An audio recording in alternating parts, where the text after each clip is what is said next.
Il faut que nous comprenions ensemble que l'unité nationale, ça ne se décrète pas pour les gens.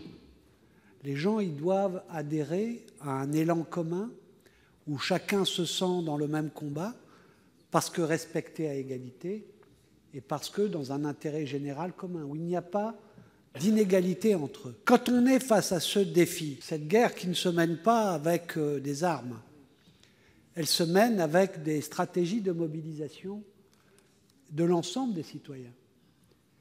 Si on commence ici à dire que certains vont devoir, après ce moment douloureux souvent, et pour ceux qui travaillent comme les caissières, et pour ceux qui sont en confinement, c'est une astreinte assez dure. Il va y avoir, plus les jours vont passer, des crises, des choses à gérer même sur le plan psychologique.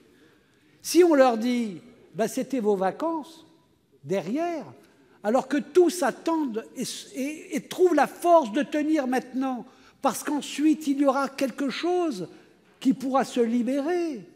Si on leur dit non, ensuite c'est double peine. Mais comment vous voulez l'unité nationale?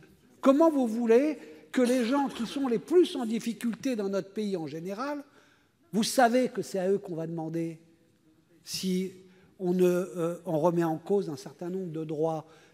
Vous savez qu'ils seront dans une situation plus fragile vis-à-vis d'un patron qui voudra leur dire il faut y aller maintenant encore plus, on va rogner sur les vacances. On doit au contraire leur donner des forces pour pouvoir y croire et se mobiliser dans l'unité nationale. Donc je pense que c'est ça que vous devez entendre globalement par rapport aux restrictions aux droits, au code du travail tel qu'il existe aujourd'hui pour des populations qui donnent beaucoup et que nous avons besoin de mobiliser dans cette guerre contre ce virus.